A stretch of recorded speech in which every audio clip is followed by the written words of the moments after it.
যদি যোগ্যতার কারণে ভালোবাসতে হয়, আমার নবীজিকে ভালোবাসতে হবে। কেমন যোগ্যতাবান আমার নবীজি।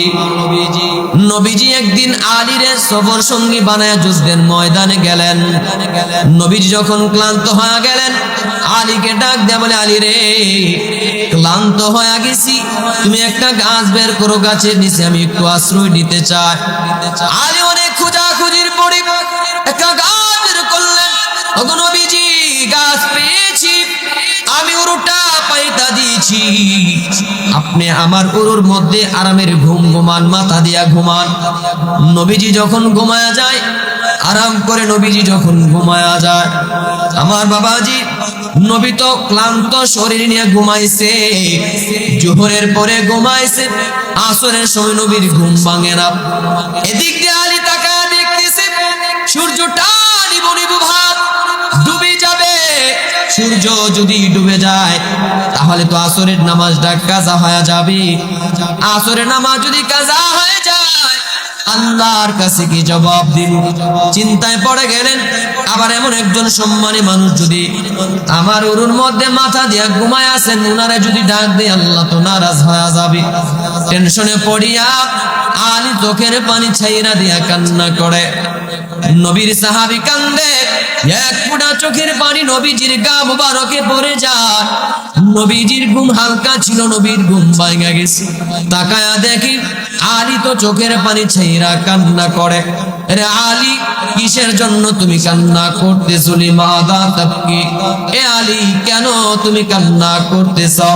ওগো নবীজি, তাকায়া দেখে সূর্যটা নিবু নিবু ভাব, আসরের নামাজ তো পড়তে পারলাম না, আসরের নামাজটা যেন কাজা হয়ে যাবে, এজন্য কান্না করতেছি। রে আলী, তাহলে আমাকে কি তুমি ডাক দিতে পারো না? নবীজি, আপনি তো একজন সম্মানী মানুষ, আপনারে যদি ডাক দেয়, আল্লাহ যদি নারাজ হয়ে যায়, এই ভয়ে আপনারে ডাক দেয় না।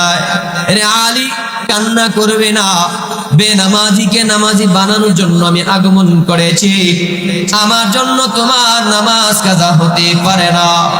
এই কথা বলিয়া নবীজি আলীরে সান্ত্বনা দেয়। অথচ নবী বলেন, আলী ফিল জান্নাত, আলী জান্নাতি। দুনিয়াতে আলী জান্নাতের সার্টিফিকেট পেয়েছেন। সার্টিফিকেট পাওয়া একজন আলী জান্নাত প্রাপ্ত। একজন সাহাবী আলী এক ওয়াক্ত নামাজ চলে যায়, যার মাধ্যমে নামাজ এসেছে তিনি উপস্থিত, তারপর কান্না করেন। আর আমরা তো এমন এক আল্লাহর বান্দা, কত আসর, কত মাগরিব, কত এশা, কত ফজর চলে যায়, সপ্তাহ যায়, মাস যায়, কিন্তু আল্লাহর বান্দা মসজিদে আসতে মনে চায় না। অথচ রাসূল বলেন, আউয়ালু মা ইউহাসাবু বিল আবদু ইয়াউমাল কিয়ামাতিস সালাহ, হাসরের ময়দানে সর্বপ্রথম হিসাব নেওয়া হবে, নামাজের হিসাব নেওয়া হবে। রাসূল বলেন, লা সাহমা ফিল ইসলাম লিমান লা সালাতা লাহু, যে বান্দা দুনিয়াতে নামাজ পড়ে না, ইসলামে তার কোনো অংশ থাকে না। আমার বাবাজি, বেঈমান আল্লাহর সামনে মাথা নত করে না, মুমিন আল্লাহর সামনে মাথা নত করে, আল্লাহর কুদরতি পায়ে সিজদা দেয়। এজন্য মুমিন আর বেঈমানদের মধ্যে পার্থক্য হলো নামাজ। বেঈমান আল্লাহর সামনে মাথা নত করে না, মূর্তির সামনে মাথা নত করে, আর মুমিন শুধু আল্লাহ ছাড়া মাখলুকের সামনে মাথা নত করে না। এজন্য বেঈমান আর মুমিনের মধ্যে পার্থক্য হচ্ছে নামাজ ছেড়ে দেওয়া।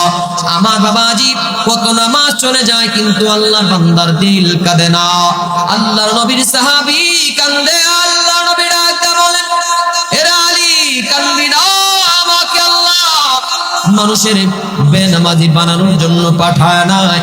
আমি তো শুধু মানুষের নবী নয়, আমি তো কুল কায়নাতের নবী। আল্লাহ হচ্ছেন রব্বুল আলামিন, আল্লাহ হচ্ছেন উভয় জগতের পালনেওয়ালা রব, আর আমি হচ্ছি রাহমাতাল লিল আলামিন, আমি হচ্ছি উভয় জগতের জন্য রহমত। এর আলী, কান্না করার কোনো প্রয়োজন নাই। নবী আবার সান্ত্বনা দিয়া সূর্যকে ডাক দিয়া বলে, সূর্য রে, আমার আলী তো আসরের নামাজটা পড়তে করতে পারে না, তুমি যদি ডুবে যাও তাহলে আমার আলীর আসরের নামাজটা কাজা হয়ে যাবে। না না না, আমি নবী তোমাকে ইশারা করে বলতেছি, আসরের সময় তুমি যে স্থানে ছিলে ওই স্থানে চলে যাও। নবীজি ইশারা করতে দেরি হয়েছে, সূর্যটা আসরের স্থানে চলে যাইতে দেরি করে নাই। জোরে জোরে বলেন না সুবহানাল্লাহ। যোগ্যতা আছে না নাই? যেই নবীর কথা সূর্য শুনে নড়াচড়া করে সেই নবীর যোগ্যতা আছে না নাই? যদি যোগ্যতার কারণে ভালোবাসতে হয়, আমার নবীজিকে ভালোবাসতে হবে। কথা বলেন ঠিক কিনা? 3 নাম্বার নওয়ালিয়ত, উপকার করলে মানুষ মানুষকে মহব্বত করে ভালোবাসে। উপকার করলে মানুষ মানুষকে মহব্বত করে ভালোবাসে।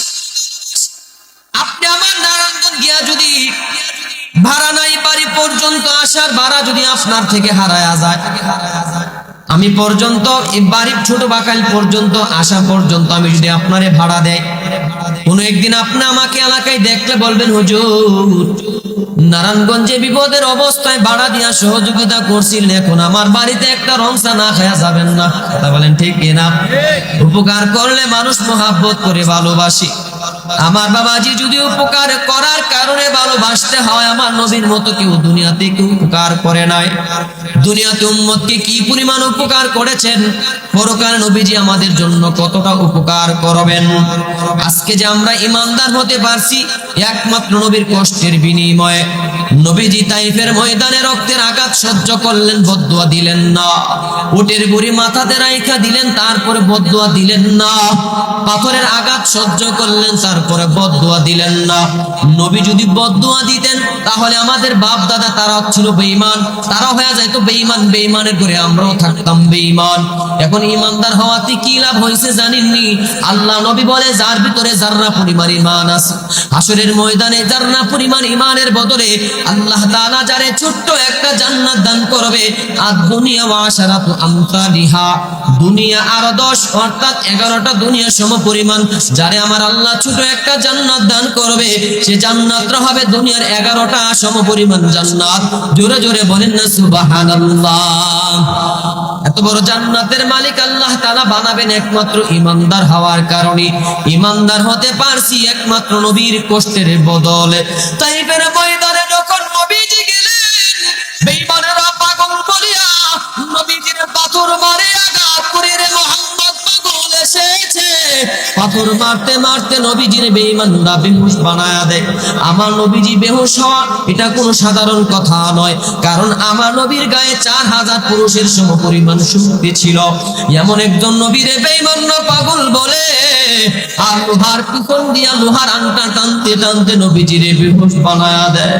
নবীজি যখন করুণ অবস্থায় পড়ে যায়, জিবরাইল আয়েশা বলে, নবীজি আপনি শুধু অনুমতি দেন, 2 পাশের পাহাড়ের চাপা দিয়ে ধ্বংস করে দিব। নবী বললেন, না রে জিবরাইল, আমি যদি বদদুয়া দেই তাহলে যদি তারা ধ্বংস হয়ে যায়, তাহলে আমি ইমানের দাওয়াত কাদের কাছে পৌঁছাবো? না রে জিবরাইল, আজকে বুঝে নাই, এমন একটা সময় আসবে তাইফের সন্তানেরা একদিন কালিমা গ্রহণ করবে, আর কালিমার পতাকা পথ করে তাইফের ময়দানে উড়বে। আমার বাবাজিরা, নবীজি বদদুয়া দিলেন না, পাথরের আঘাত সহ্য করলেন। তাইফে গেলে পাগল বলে তার পাথর মেরে,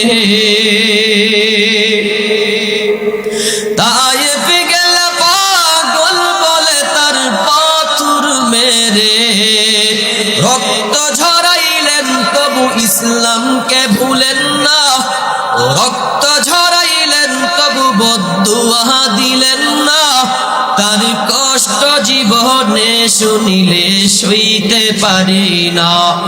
দয়াল নবীজির নাম শুনেছি চোখে দেখি না, তার কষ্ট জীবনে শুনিলে সইতে পারি না, তার কষ্ট জীবনে শুনিলে সইতে পারি না। আমার বাবাজিরা, যদি উপকার করার কারণে ভালোবাসতে হয়, আমার নবীজিকে ভালোবাসতে হবে। আমার বাবাজিরা, দুনিয়ার মধ্যে উম্মতের জন্য কতটা দরদশীল ছিলেন আল্লাহ নবীজি। ইসরাইলের রওয়ায়াত, দুর্বল রওয়ায়াত, তারপরে কিতাবের মধ্যে এসেছে নবীজির সন্ধান পাওয়া যাইতেছে না। 3 দিন হয়ে গেছে, মদিনার আকাশ বাতাস ভারী হয়ে গেছে, মদিনার মানুষগুলা হাহাকার করতেছে, কি ব্যাপার, নবীজির সন্ধান তো পাওয়া যাইতেছে না, কোথায় নবীজি? নবীকে কি কোনো মুনাফিকরা মেরে ফেললো নাকি? আবু বকর ওমর দিক দিগন্তে ছোটাছুটি করতেছে, কিন্তু নবীর সন্ধান নাই। নবীর সন্ধান পাওয়ার জন্য আবু বকর আর ওমর মিলিয়া এমন ভাবে মরুভূমির দিকে রওনা হলেন। মরুভূমির মধ্যে একজন রাখাল ব্যক্তির সাথে সাক্ষাৎ হয়ে যায়। রে রাখাল ভাই, তোমরা কি আমাদের নবী, বিশ্ব নবী, রাহমাতাল লিল আলামিন নবী মুহাম্মদ রাসূলকে দেখছুনি? রাখাল ব্যক্তি ডাক দেয়া বলে, কে তোমরা? তোমাদেরকেও তো চিনি না, তবে মুহাম্মদকে তারও চিনি না, তবে একজন মানুষ দেখেছি পাহাড়ের চূড়ায় কি যে বইলা বইলা কান্না করে, কি যে বলে বলে কাঁদতেছে। লোকটা আজকে 3 দিন যাবত কাঁদতেছে। লোকটার কান্নার সাথে সুর মিলায়া আমার উট বেড়া দুম্বা গুলো আজকে 3 দিন যাবত কান্দে। এই লোকটা যদি তোমাদের কেউ হয়ে থাকে, লোকটারে তোমরা বাড়িতে নিয়ে যাও। লোকটার কান্নার সাথে আমার উট বেড়া দুম্বা গুলা মনে হচ্ছে কান্না করতে করতে মারা যাবে।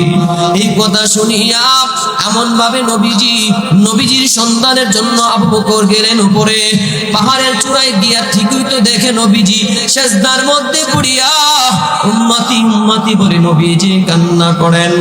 আবু বকর ডাক দেয়া বলে, নবীজি আপনি উম্মতের মায়ায় কাঁদতেছেন আর বেঈমানরা মনে করতেছে, এইভাবে মদিনার মানুষগুলা মনে করতেছে বেঈমান না আপনারে মেরে ফেললো নাকি। উম্মতের মায়া আপনি আর কাঁদবেন না, নবীজি মদিনায় চলেন আমাদের সাথে, আর কাঁদবেন না। আপনি উম্মতের মায়ায় কাঁদেন আর মদিনার মানুষগুলো আপনার জন্য কান্না করে। নবীজি আপনি চলেন, নবী তো চলে না।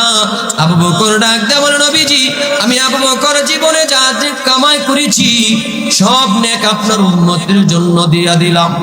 নবীজি তারপরে মাথা উঠায় না, নবীজি তখন মাথা উঠায় না। এবার ওমর ডাক দেয়া বলে, ওগো নবীজি আমি সেই উমর, যে উমর আপনার মাথা আনতে গিয়া নিজের মাথায় দান করে দিলাম। আপনি উম্মতের মায়ায় কাঁদবেন না, মাথা উঠান। আপনার জন্য মদিনার আকাশ বাতাস বাড়ি পর্যন্ত হয়ে গেছে, মদিনার মানুষগুলা কান্না করতেছে। আপনার জন্য মদিনার কোন চুলার মধ্যে আগুন ধরে না। ওগো নবীজি চলেন, আপনি আর উম্মতের মায়ায় কান্না করবেন না। এবার ওমর যখন বললেন, নবী তো মাথা ওঠায় না। ওমর বললেন, আমি মোর জীবনে জানে কামাই করেছি আপনার উম্মতের জন্য হাদিয়া দিলাম। তারপরে নবীজি মাথা ওঠায় না। এবার ব্যর্থ হইয়া তারা যখন আবার মদিনায় ফেরা গেলেন, আলীর সাথে সাক্ষাৎ হয়ে যায়। আলী, নবীর সন্ধান তো পাইছি, কোথায়? পাহাড়ের চূড়ায়। কি করে? বলে উম্মতের মায়া হয়। নবীজি কান্না করেন, কি করা যায়, কি করা যায়? বলে ফাতেমার কথা হয়তো তিনি শুনতে পারেন, ফাতেমার সঙ্গে নেওয়া হয়। এবার ফাতেমা ডাক দেয়া বলে, বাবা আজকে 3 দিন হয়ে গেছে, 3 দিন যাবত আপনি আপনার কন্যারে দেখেন না। উম্মতের মায়া কি আপনি আপনার কলিজার ফাতেমারে পর্যন্ত ভুইলা গেলেন নাকি? ওগো আমার বাবা, আপনি যুদ্ধের ময়দানে যাওয়ার আগে আমি ফাতেমার চেহারাটা দেখে আপনি রওনা হন।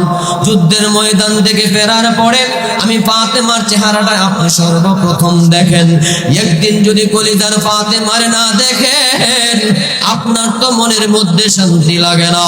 আজকে 3 দিন হয়ে গেছে উম্মতের মায়া, আপনি কি আপনার কলিজার ফাতেমারে পর্যন্ত ভুইলা গেলেন নাকি? আব্বা জান, মাথা উঠায়া আপনি এবার আমাদের সাথে চলেন। কিন্তু নবী মাথা উঠায় না। ফাতেমা বললেন, জীবনে জানে কামাই করেছি আপনার উম্মতের জন্য হাদিয়া দিলাম। তারপরে নবীজি মাথা উঠায় না। এবার ফাতেমা বলে, আমার হাসান আর হুসাইনকে আপনার উম্মতের জন্য শহীদের মান্যত করিলাম। এই কথা যখন শুনলেন, নবী মুচকি হাসি দিয়া বলে, আমার মা ফাতেমা আমার উম্মতের মায়ায়, আমার উম্মতের মায়ায় তোমার হাসান আর হুসাইনকে আল্লাহ শহীদ হিসাবে কবুল করে নিয়েছেন। জোরে জোরে বলেন না সুবহানাল্লাহ। আরেকটু আওয়াজে বলেন না সুবহানাল্লাহ। যদি উপকার করার কারণে ভালোবাসতে হয়, তাহলে আমার নবীর মতো কেউ আমাদেরকে উপকার করে নাই, তাহলে উপকার করার কারণে যদি ভালোবাসতে হয়, আমার নবীজিকে ভালোবাসতে হবে। কথা বলেন ঠিক কিনা?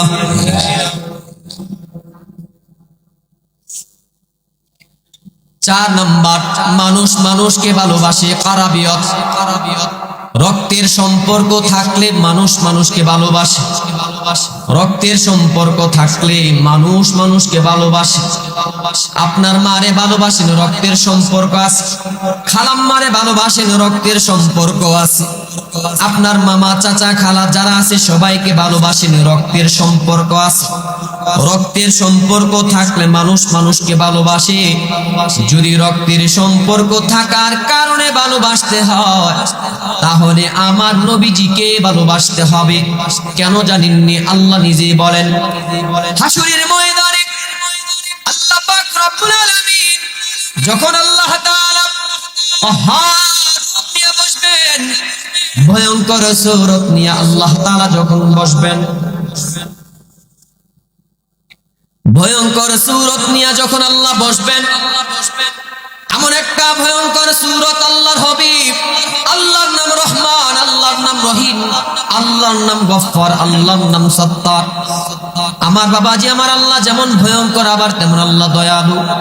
হাসরের ময়দানে আল্লাহ যখন হাকিমের গরম সূরত নিয়ে বসবেন, তখন কিন্তু আমার আল্লাহ তাআলা গরম কহার ভয়ঙ্কর সূরত নিয়ে বসবেন। হাসরের ময়দানে আল্লাহ যখন ভয়ঙ্কর সূরত নিয়ে বসবেন, নবী রাসূল পর্যন্ত নাফসি নাফসি করে কান্না করবেন। এমন একটা কঠিন মুহূর্ত হবে, আল্লাহ নিজেই বলেন ইয়াউমা ইয়াফিরুল মারউ মিন আখিহি ওয়া উম্মিহি ওয়া আবিহি ওয়া সাহিবাতিহি ওয়া বানিহি। ফাররা ইয়াফিরু মানে ভেগে যাওয়া।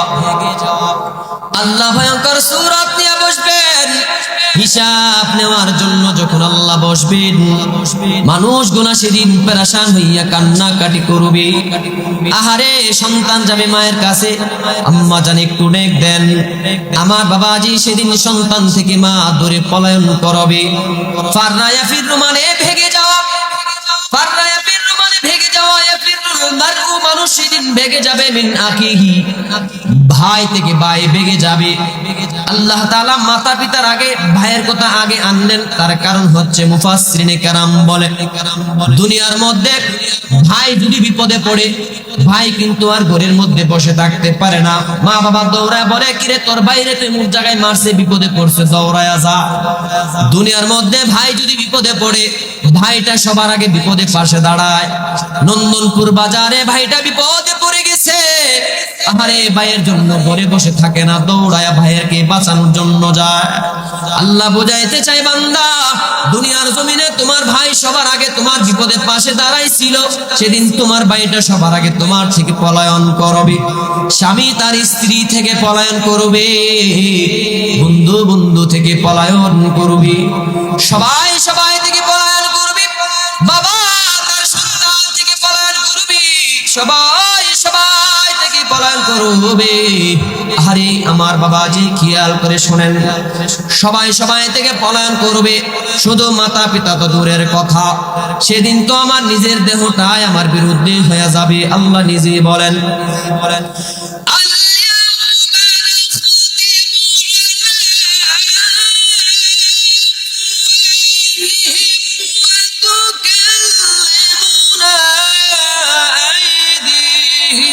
وتشهد أرجلهم بما كانوا يكسبون।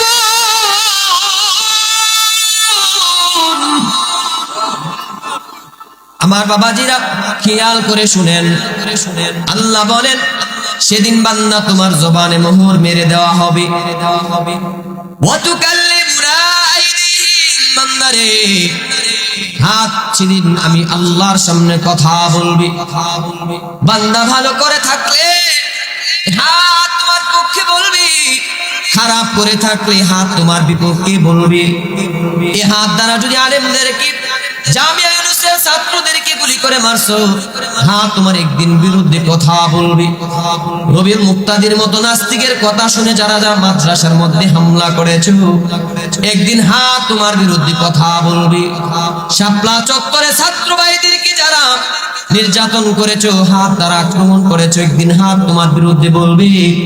বাবাজি হাত সেদিন কথা বলবে, চোখ কথা বলবে, আরে সেদিন পা সাক্ষ্য হয়ে যাবে। ওয়াতাশহাদু আরজুলুকুম বিমা কানু ইয়াকসিবুন। বান্দা সেদিন পা সাক্ষ্য হয়ে যাবে। এ পা দ্বারা কি মমতাদের গান শোনার জন্য গিয়েছিলাম, নাকি বান্দা কুরআন হাদিসের মাহফিলে আসছিলা? ইয়াউমা ইদিন তুহাদ্দিসু আখবারাহা, সেদিন জমিনটাও সাক্ষ্য হয়ে যাবে, পা সেদিন সাক্ষ্য হয়ে যাবে, হাত সেদিন কথা বলে সাক্ষ্য দিবে। বাবাজি যেদিন আমার দেহটাই আমার বিরুদ্ধে বলবে, সেদিন তো মাথা পিতা দূরের কথা, এমন কঠিন অবস্থা দেখিয়া উম্মতেরা পেরেশান হইয়া যখন নবীদের কাছে যাবেন, নবীরা পর্যন্ত ফিরাইয়া দিবে। আদম নবী আপনি তো প্রথম নবী, আজকে কি একটু সহযোগিতা করা যায় না? আদম নবী পর্যন্ত ফিরাইয়া দিবি। গন্ধম বল খাইছি, জরিমানা লাগে কিনা টেনশনে আছি। ওগো নবী মুসা কালিমুল্লাহ, আপনি তো দৈনিক আল্লাহর সাথে তুরে সাইনার মধ্যে কথা বলতেন, আজকে কি আল্লাহর সামনে আপনি একটু দাঁড়ায়া কথা বলতে পারবেন না? আমাদের জন্য কি আপনি একটু সুপারিশ করবেন না? মুসা কালিমুল্লাহ বলবে না, আজকে আমার কোনো ক্ষমতা নাই, সাহস নাই। সব নবীরা পর্যন্ত ফিরাইয়া দিবি। আমার বাবাজি একজন নবী আরেকজনের কথা বলবেন, কিন্তু ঈসা নবী এই কথা বলবেন না যে মুহাম্মদ নবীর কাছে যাও। ঈসা নবী সরাসরি উম্মতকে সাথে নিয়ে নবীর সামনে উপস্থিত হবেন। বলেন না সুবহানাল্লাহ। এক নবী বলবেন অমুক নবীর কাছে যাও, তমুক নবীর কাছে যাও। ঈসা নবী এই কথা বলবেন না যে মুহাম্মদ নবীর কাছে যাও, তিনি সরাসরি উম্মতকে নিয়ে উপস্থিত হবেন আমাদের নবীর সামনে। কেন? সব নবীর পিতাই তো আমাদের নবী রূহানি পিতা, তবে আমাদের নবী তো সব নবীরই রূহানি পিতা, তবে ঈসা নবীজির জান্নাতি, আমার নবী হচ্ছেন জান্নাতের মধ্যে ঈসা নবীর মারে বিবাহ করবেন, অর্থাৎ মরিয়ম আলাইহিস সালামকে আমার নবীজি জান্নাতে বিবাহ করবেন। এই কথা দ্বারা বোঝা যায় জান্নাতি বিবির দুনিয়াবি ছেলে হচ্ছে ঈসা নবীজি। এজন্য বাবার উম্মত পেরেশানির মধ্যে আছেন, উনি নিজেও পেরেশানির কিছু একটা অংশ গ্রহণ করার জন্য, নিজেও কিছু নিজেরকে দুঃখিত করার জন্য উম্মত পেরেশানির মধ্যে আছে, তিনিও নিজের পেরেশান প্রকাশ করার জন্য সরাসরি আমার নবীর কাছে উম্মতদেরকে নিয়ে উপস্থিত হবেন। সুবহানাল্লাহ। আমার বাবাজিরা খেয়াল করে শুনেন, নবীর সামনে যখন ঈসা নবী উপস্থিত হয়ে যাবে, নবী বলবেন উম্মতের দল, সব নবী তোমাদেরকে ফিরাইয়া দিতে পারে, মা ও বাবা তোমারে সবাই তোমাদেরকে ফিরাইয়া দিতে পারে, বন্ধু বান্ধব আত্মীয় স্বজন ভাই বেরাদার ফিরাইয়া দিতে পারে। উম্মতরে তোর দেহটা আজকে তোর বিরুদ্ধে বলতে পারে, কিন্তু আমি নবীজি তোদেরকে ফিরাইয়া দিতে পারি না। নবীজি মাকামে মাহমুদে সিজদায় পড়ে যাবেন, 1000 বছর নবীজি উম্মতি উম্মতি বলে কান্না করবেন। 1000 বছর পরে আল্লাহ ডাক দেয়া বলবেন, হাবিব আমার, উম্মতের মায়ায় আপনি আর কত কান্না করবেন? উম্মতের মায়া আপনি আর কত কাঁদবেন? উম্মতের মায়ায় তো দুনিয়াতে আপনি কম সহ্য করেন নাই, খুব নির্যাতন সহ্য করেন নাই, এবার কাঁদবেন না? ইরবার আসাকা ইসমা তুষাফা, মাথা উঠায় সুপারিশ করেন, আপনার সুপারিশ গ্রহণ করা হবে। নবীজি প্রথমবার সুপারিশ করার পরে দেখবে আরো অনেক উম্মত বাকি আছে জাহান্নামে জ্বলবে, আবার নবী সিজদায় পড়ে যাবেন, আবার 1000 বছর কান্না করবেন। আল্লাহ ডাক দেয়া বলবেন, মাথা উঠায় সুপারিশ করেন, আপনার সুপারিশ গ্রহণ করা হবে। নবী দ্বিতীয়বার সুপারিশ করার পরে এবার দেখবে আরো অনেক উম্মত বাকি যারা জাহান্নামের আগুনে জ্বলবে, আবার নবী সিজদায় পড়ে যাবে, আবার 1000 বছর কান্না করবে। 1000 বছর করে আল্লাহ তাআলা ডাক দেয়া বলবেন ইরফা রাসাকা ইশফাতু শাফা। ওগো আমার হাবিব, উম্মতের মায় আপনি আর কোন কাঁদেন নাই, এবার মাথা উঠান, সুপারিশ করেন, আপনার সুপারিশ গ্রহণ করা হবে। নবী যে সুপারিশ করবে, আমার আল্লাহ ডাক দেয়া বলবেন ওগো আমার হাবিব, আপনার উম্মতের জন্য যদি আপনার এত মায়া লাগে, আমি আমার বান্দাগুলারে বানাইছি, আমি আল্লাহর কি দয়া লাগে না, মায়া লাগে না? এই কথা বলিয়া আল্লাহ জাহান্নামের মধ্যে কুদরতি থাবা মারবে, জাহান্নামে কুদরতি থাবা দিয়া জাহান্নাম থেকে জান্নাত দিয়া দিবি। মুহাদ্দিসিনে কেরাম বলেন সেদিন যার ভিতরে যাররা পরিমাণ ঈমান থাকবে, যাররা পরিমাণ ঈমানের বদলে জাহান্নাম থেকে আল্লাহর জান্নাতের মেহমান হয়ে যাবে। জোরে জোরে বলেন না সুবহানাল্লাহ। আমার বাবাজি, যদি রক্তের সম্পর্ক থাকার কারণে ভালোবাসতে হয়, আমার নবীজিকে ভালোবাসতে হবে। কথা বলেন ঠিক কিনা? যেদিন আমার মাতা পিতা আমারে দূরে সরাইয়া দিবে, আমার দেহটা আমার বিরুদ্ধে বলবে, কিন্তু নবীজি আমাদেরকে ফিরাইয়া দিবে না। সুতরাং মাতা পিতার চাইতে, নিজের জানের চাইতে নবীকে বেশি ভালোবাসতে লাভ ছাড়া খাস্তা নাই। কথা বলেন ঠিক কিনা? এজন্য মুহাম্মদ রাসূলের ক্ষেত্রে আমাদের কোনো আপোষ হয় না। মুহাম্মদ রাসূলকে অতীতে যারা গালি দিয়েছে তার প্রতিবাদ করার জন্য সেদিন আমি অদম্য ছিলাম, আমার ভাই সালমান হাবিব মাওলানা তিনিও ছিলেন। শাপলা চত্বরে আমরা রক্ত দিয়েছিলাম, নিজের কোনো ব্যক্তিগত স্বার্থের জন্য নয়।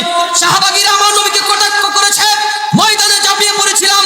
আবারও কোন নাস্তিক আর সাহাবাগী যদি আমার মুহাম্মদ রাসূলকে কলিজার টুকরাকে কোনো আঘাত দেওয়ার চেষ্টা করে, প্রয়োজন আমার শাপলা চত্বর হবে, নাস্তিকদের বিরুদ্ধে আবারও তাওহীদের জনতা ফুঁসে উঠবে। কথা বলেন ঠিক কিনা? মুসলমান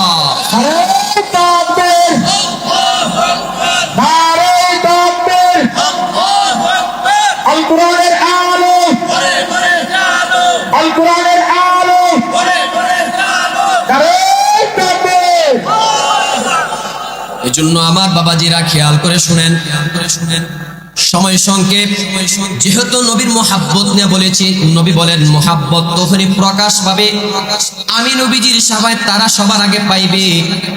ইন্না আওলান নাসি বি আকসারুহুম আলাইয়া সালাতান, যে যত বেশি আমি নবীর উপর দুরূদ পাঠ করবে, আমি নবীর শাফায়াত চেয়ে পাওয়ার জন্য তত হকদার বেশি হবে। বলেন না সুবহানাল্লাহ।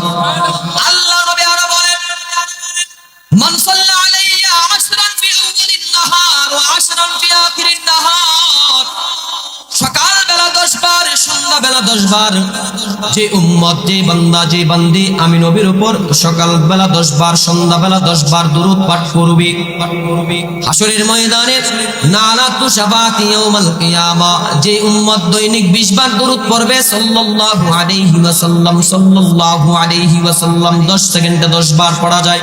সকাল বেলা 10 বার, এ আমার মুরব্বি বাবারা, সন্ধ্যা বেলা 10 বার, দৈনিক যে উম্মত 20 বার দুরূদ পড়বে, নবী বলেন নালাতু শাফাতি ইয়াউমাল কিয়ামা, হাসরের ময়দানে উম্মতকে সুপারিশ করে জান্নাতে নিয়ে যাওয়া আমি নবীর উপর ওয়াজিব হয়ে যায়। বলেন না সুবহানাল্লাহ। নবী আরো বলেন মান সাল্লা আলাইয়া ওয়াহিদা সাল্লাল্লাহু আলাইহি আশারা, একবার যে দুরূদ পড়বে আল্লাহ তার উপর 10টা রহমত নাজিল করবে। ওহুত্তাদা আনহু আশারা খাতিয়াত, একবার দুরূদ পড়বে 10টা রহমত নাজিল করবে, 10টা গুনাহ আল্লাহ তাআলা maaf করে দিবে। ওরফিয়াত লাহু আশারা দারাজাত, এবং 10টা মর্যাদা আল্লাহ তাআলা বাড়ায়া দিবেন। শুধু তাই নয়, আপনারা ভাবতে পারেন ছোট বাকাল গ্রামের এলাকায় যদি দুরূদ পড়ি, এই দুরূদ কি মদিনা পর্যন্ত পৌঁছাবে নাকি? আল্লাহ নবী 1000 বছর আগে আমাদেরকে বলেছেন ইন্না লিল্লাহি মালাইকা সাইয়াহিনা ফিল আরদ, উম্মতেরা শোনো, আল্লাহর পক্ষ থেকে কতগুলা ফেরেশতা আছে যারা বিচরণ করে, কে দুরূদ পড়ে বাকাইলে, কে দুরূদ পড়ে নন্দন পড়ে, কে বাংলাদেশে দুরূদ পড়ে, কে আমেরিকাতে দুরূদ পড়ে, দুরূদগুলা কে পড়ে, কে কে দুরূদ পড়ে, দুরূদগুলা সংগ্রহ করে, দুরূদগুলা সংগ্রহ করিয়া ইউবাল্লিগুনি মিন উম্মতিস সালাম, উম্মতের দুরূদ আর সালামগুলা আমি নবীর রওজাতে যখন পৌঁছায়া দেয়, আমি রওজার ভিতরে থাকিয়া তাকিয়া উম্মতের দুরূদ আর সালামের রওজার সাল ভিতরে বসিয়া তাদের দুরূদ আর সালামের জবাব দিতে থাকি। বলেন সুবহানাল্লাহ। শুধু তাই নয়, আল্লাহর নবী আরো বলেন 5 শ্রেণীর মানুষের জন্য আল্লাহর জান্নাত অপেক্ষা করে। বলেন তো আল্লাহর জান্নাত যদি আমাদের জন্য অপেক্ষা করে, আমাদের আর কোনো টেনশন আছে নি? হাদিস বলে শেষ করে দিতে চাই, হুজুর এসে গেছেন। আল্লাহ নবী বলে ইন্নাল জান্নাতা তাশতাকু ইলা 5 নাফার, 5 শ্রেণীর মানুষের জন্য আল্লাহ জান্নাত অপেক্ষা করে।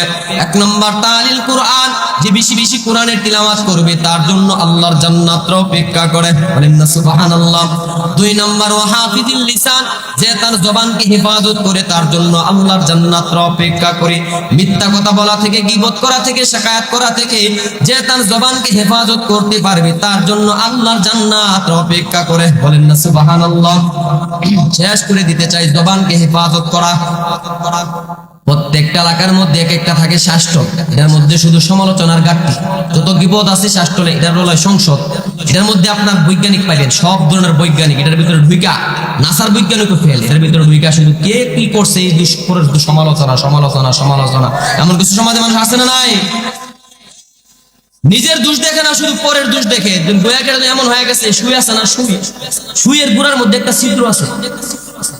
শুয়ে আসছেন সালুন, যে সালে যায় সালুন একদিন শুয়ে কয়, কিরে শুই, তোর তো গুড়ার মধ্যে ছিদ্র দেখা যায়।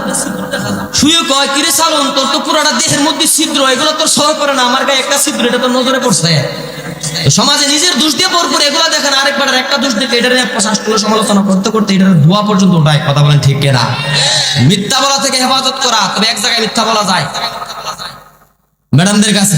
এমন ম্যাডাম থাকে, মনে করেন আপনার টাকা খরচ করাইতে চায়, 2 টাকা পকেট থেকে বের করতে চায়, আপনার রুজি আছে অল্প, কিন্তু ম্যাডাম শুধু পাশের বাড়ির ভাবি শুধু আইসে ফাফর মারে, পাঙ্কাশ মাছ আনলে বল মাছ আনছে আপনার ভাইয়ে, তখন ম্যাডাম তো খুব খেপা থাকে। পাশের বাড়ির ভাইয়ে ভাবি যে কত মহব্বত করে, আপনি তো আমার শুধু পুরি মাছ খাওয়ান, পাশের বাড়ির ভাবির মতো আইনা খাওয়াইতে পারেন না।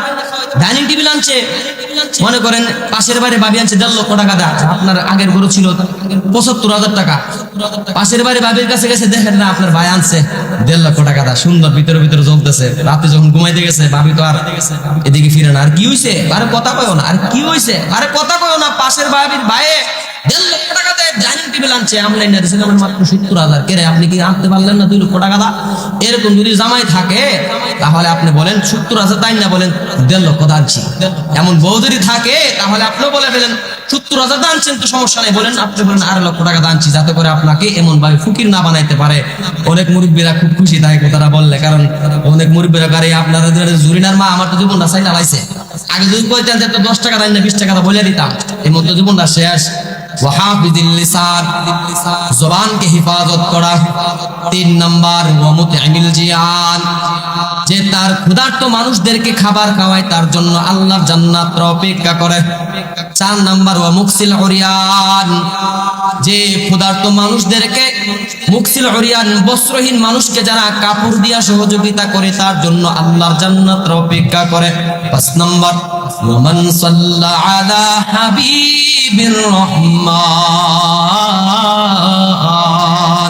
5 নাম্বার যে যত বেশি নবী মুহাম্মদ রাসূলের উপর দরুদ পাঠ করবে তার জন্য আল্লাহর জান্নাত অপেক্ষা করে। জোরে জোরে বলেন না সুবহানাল্লাহ। কারা কারা দৈনিক 20 বার দরুদ পড়তে রাজি আছেন? দুটি হাত আল্লাহর দেখা দেন।